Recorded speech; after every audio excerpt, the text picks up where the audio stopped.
रामकृष्ण हरी मंडळी, आपल्या भक्ती चॅनलमध्ये तुम्हा सगळ्यांचं मनापासून खूप खूप स्वागत. बघा, आज आहे 30 मे. आज 11:56 पौर्णिमा तिथी सुरू झाली आहे. तर ती उद्या म्हणजे 31 मे रविवारच्या दिवशी 2:14 संपणार आहे. तर बघा, आता पौर्णिमेच्या सेवा कधी कराव्या ही माहिती, त्याचबरोबर सत्यनारायण पौर्णिमेचा कधी करावा, कुठले कुठले उपाय, कुठल्या सेवा, ही संपूर्ण माहिती आज मी तुम्हाला देणार आहे. बघा, या अधिक महिन्यामध्ये तुमच्याच्यानं काहीही करणं झालं नाही तर उद्याच्या दिवशी किंवा आजच्या दिवशी तुम्ही काय करू शकता की ज्याने तुम्हाला अख्ख्या महिन्याचं फळ मिळेल. तर बघा, सगळ्यात आधी बघा, आज संध्याकाळी म्हणजेच प्रदोष काळावेळे आपल्याला, आपण जो दर पौर्णिमेला 3 सुपारीचा सत्यनारायण करतो तो करायचा आहे. आता बघा, संध्याकाळी जर तुम्हाला हा सत्यनारायण करणं शक्य झालं नाही तर तुम्ही उद्या म्हणजेच 31 मेला 12 वाजायच्या आत, सकाळी 12च्या आत तुम्ही सत्यनारायण पूजन करू शकता. त्याचबरोबर बघा, जमलंच तर आज प्रदोष काळातच तुम्ही सत्यनारायण पूजन करा.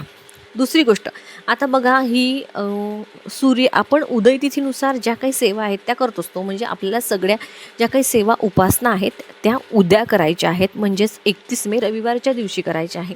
सगळ्यात आधी सकाळपासून तुम्हाला सांगते काय काय करायचं आहे. लवकर उठायचं आहे. अर्थात घराची साफसफाई झाल्यानंतर सर्वात आधी आपली अंघोळ झाल्यानंतर देवांची पूजा विधिवत करून घ्यायची. त्यानंतर आपल्या उंबऱ्याला हळदीचं लेपन करायचं. तुळशीजवळ हळदीने स्वस्तिक काढायचं. त्याचबरोबर उंबरठ्यावर जे हळदीचं लेपन केलं आहे त्याच्या एका साईडला आणि दुसऱ्या साईडला म्हणजे 2 टोकाला तुम्हाला 2 स्वस्तिक कुंकवाने काढायचे आहेत. हळदीने लेपन केल्यानंतर कुंकवाने स्वस्तिक. त्याचबरोबर आपल्या मुख्य दरवाजावरती सुद्धा तुम्हाला या साईडने एक आणि या साईडने एक, अशा 2 साईडने 2 हळदीचे स्वस्तिक काढायचे आहेत. तुमच्या शेगडीवरती म्हणजेच किचन ओट्यावरच्या टाईल्सवर म्हणा की तुम्हाला स्वस्तिक हळदीने काढायचं आहे. हळदीचे स्वस्तिक एक म्हणजे किचनमध्ये, एक देवाजवळ, एक तुळशीजवळ आणि 2 आपल्या उंबरठ्यावरती, असे हे स्वस्तिक जे आहेत ते तुम्हाला काढायचे आहेत.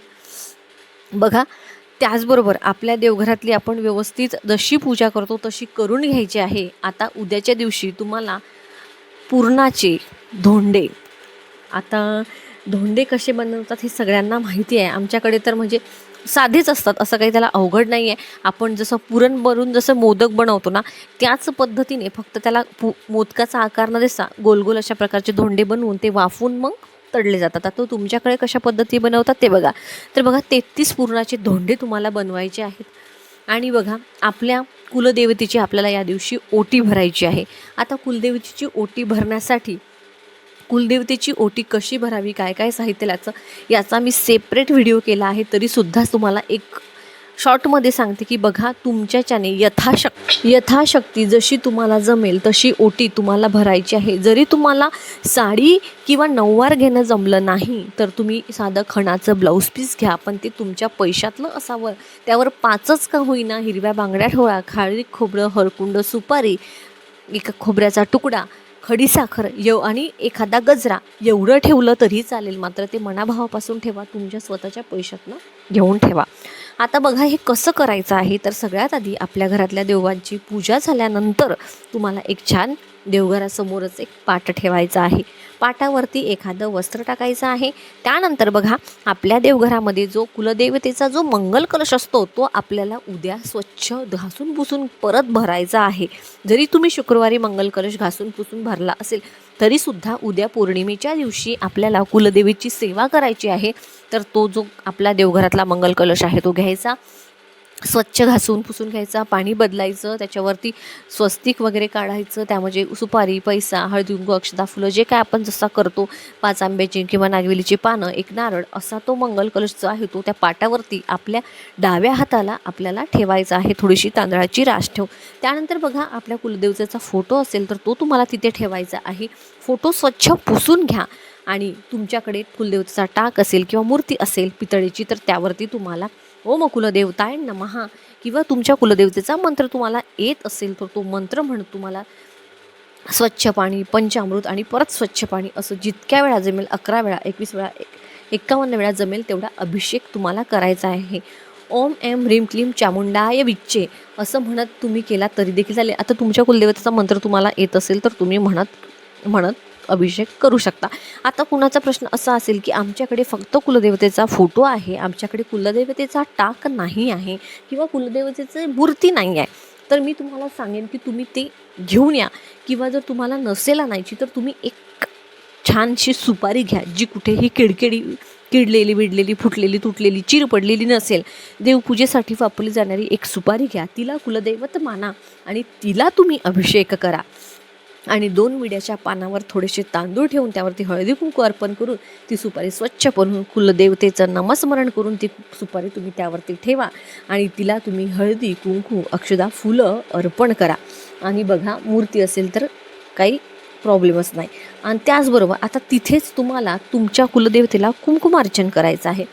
कुंकुमार्चन करताना आपल्या बघा, कुणी 5 बोटांनी करतं, कुणी 3 बोटांनी करतं. 5 बोटांनी केलं तरी देखील चालतं. कुलदेवतेच्या पायापासून ते डोक्यापर्यंत आपण कुंकुमार्चन करत असतो. ओम कुलदेवताय नमः, हे बघा. किंवा ओम ऐं ह्रीं क्लीं चामुंडाय विच्चे नमो नमः. नमो नमः म्हणताना तुम्हाला पायापासून, तिच्या म्हणजे चरणांपासून मस्त जे कुंकू आहे ते देवीला अर्पण करायचं असते. ओम कुलदेवताय नमो नमः किंवा ओम ऐं ह्रीं क्लीं चामुंडाय विच्चे नमो नमः 11 वेळा, 21 वेळा, 51 वेळा, 108 वेळा तुम्ही कुंकुमार्चन तुमच्या देवीला करायचं आहे.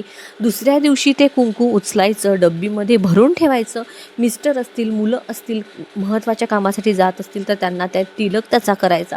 महिलांनी मासिक धर्म सोडून ते दररोज कुंकू वापरलं तरी देखील चालतं. ते कुंकू खूप जास्त प्रभावी असतं. अशी कुंकुमार्चनची सेवा आवर्जून करा. दुसरी गोष्ट, लवंगांचं अर्चन. बघा, अर्चन केलेल्या वस्तू आपण वापरतो, मात्र अर्पण केलेल्या वस्तू ज्या आहेत त्या आपण वापरत नाही. अर्पण तुम्ही लवंगांची माळ करू शकता. म्हणजे एका दोऱ्यामध्ये, लाल पिवळ्याच्या दोऱ्यामध्ये तुम्ही 5, 7, 9, 11 याची लवंगांची माळ जी आहे ती बनवायची. कुलदेवतेच्या टाकाला किंवा फोटोला तुम्ही ती माळ अर्पण करायची. पण अर्पण केलेली वस्तू ही आपण विसर्जन करत असतो. मात्र अर्चन जर तुम्ही करत असाल, अर्चन म्हणजे काय, तर तुम्ही तिच्या कुलदेवतेच्या टाकावर जी आपण चरणांवर अर्चन करत असाल 7, 5, 9, 11, तर त्या लवंगा तुम्ही तुमच्या घरामध्ये प्रसाद म्हणून गोळाच्या पदार्थामध्ये खाऊ शकता किंवा तशाच देखील खाऊ शकता. किंवा आपल्या मुलांच्या, पतीच्या, आपल्या एक आपल्या वॉलेटमध्ये देखील ठेवू शकता. असं हे लवंगांचं अर्चन तुम्हाला आवर्जून अर्चन तुम्हाला ज्या पद्धतीने करायचं तुम्ही करू शकता.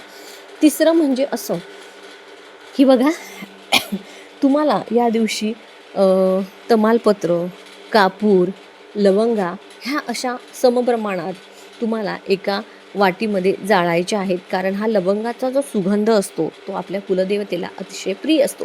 आता बघा, कलश स्थापना झाली, कुलदेवतेचा फोटो, टाक वगैरे ठेवला, आपल्या उजव्या हाताला तेलाचा दिवा, डाव्या हाताला तुपाचा दिवा, त्याचबरोबर तुमच्याकडे शंख घंटा असेल तर ते पूजेमध्ये ठेवा. आणि तुम्हाला पुरणाचा नैवेद्य करायचा आहे. पुरण करायला फार काही लागत नाही. बघा, 3 वर्षातनं अधिक महिना येतो आणि या अधिक महिन्यामध्ये माता कुलदेवतेची सेवा आहे आपल्या हातनं योग्यरित्या, योग्य पद्धतीने झालीच पाहिजे. कारण तुम्हाला पुरणाचे धोंडे 33 बनवायचे आहेत. जर तुम्हाला शक्यच होत नसेल तर तुम्ही 33 बत्तासे देखील ठेवू शकता. आता बघा, मात्र पुरण बनवलं तर पूर्ण तुमचं होऊन जाईल. आता हे सगळं केल्यानंतर तुम्हाला कुलदेवतेची ओटी भरायची आहे. सगळ्यात आधी ओटी भरताना जेही साहित्य तुम्ही आणलं आहे ते ताटामध्ये ठेवा. त्यावरती गजरा ठेवणं आवश्यक आहे. आणि सगळ्यात महत्त्वाची गोष्ट म्हणजे पानाचा विडा, जो की तुम्ही घरीच तयार करू शकता. साधे 2 विड्याची पानं घेतली आणि त्याच्यावरती बडीशोप जरी ठेवली आणि एक लवंग वेलची ठेवली तरी तो विडा होऊन जातो. हे तुम्हाला आवर्जून तिथे ठेवायचं आहे. नाहीतर निदान 2 पानं तरी तुम्हाला त्या ओटीवर, संपूर्ण ओटीचं ताट तयार करून घ्यायचं.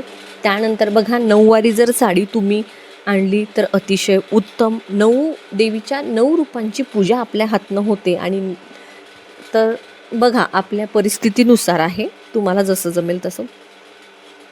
आता मी उद्या भरणार आहे तर मी आज साडी आणून ठेवली, 9वारी साडी. मी कशी सेवा केली मी याचा व्हिडिओ तुमच्यासोबत नक्की शेअर करेन. तर बघा, आपल्याला छान ओटीचं साहित्य एका ताटामध्ये काढून घ्यायचं आहे. ती देवीची सगळी सेवा उपासना झाल्यानंतर बघा, तुमच्या कुलदेवतेचं काही स्तोत्र वगैरे असेल तर ते तुम्हाला म्हणायचं आहे. त्याचबरोबर बघा, आपल्याला काय करायचं आहे, ओटी ताटामध्ये काढल्यानंतर त्यावरती तुम्हाला हळदी कुंकू अक्षदा फुलं जे काय असेल ते अर्पण करायचं. त्यानंतर तांदळाने किंवा गव्हाने 5 वेळा आपल्याला धान्य त्यावरती टाकायचं असतं. फळ असेल तर फळ घरामधलं ठेवायचं असतं. अशी ओटी आपल्या छातीजवळ दोन्ही हात करून पकडायची असते दोन्ही हातामध्ये.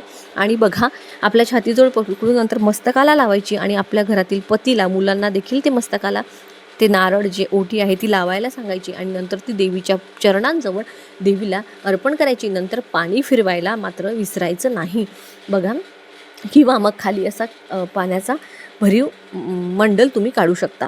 तर ही ओटी देवीला अशी तुम्हाला अर्पण करायची आहे. आता बघा, ही ओटी अर्पण केल्यानंतर ही दिवसभर उद्या तुम्हाला ती ओटी तिथेच ठेवायची आहे आणि दुसऱ्या दिवशी म्हणजेच 1 तारखेला तुम्हाला ती ओटी उचलायची आहे. तुमच्या कुलदेवतेचं मंदिर आजूबाजूला असेल तर तिथे ती संपूर्ण ओटी तुम्हाला अर्पण करायची आहे. नसेल तर तुम्ही एखाद्या सवाष्ण स्त्रीला दिली तरी चालेल, मात्र मी तरी तुम्हाला सांगेल की देवीच्या मंदिरामध्येच नेऊन ठेवा शक्यतो. त्यानंतर तुम्ही स्वतः वापरली तरी देखील चालेल. त्याचबरोबर जे 33 धोंडे तुम्ही केलेत, जमलं तर ते त्याच दिवशी संध्याकाळी म्हणजे उद्याच संध्याकाळी तुम्ही ते गाईला खायला घाला. गाय नसेल तर एका मंदिरामध्ये देखील तुम्ही ते दान करू शकता. आणि बघा, जेव्हा तुम्ही देवीजवळ ओटी जी अर्पण करणार तेव्हा मनामध्ये मातेला प्रार्थना करा, तू माझ्या कुळाचं रक्षण करतेस, माझ्याकडनं काही चूक भूल झाली असेल तर मला क्षमा कर आणि माझं हे जी काही ओटी आहे ती तू मान्य कर. आणि बघा, माझ्या कुटुंबातील संपूर्ण माझ्या कुटुंबाला सुखात ठेव.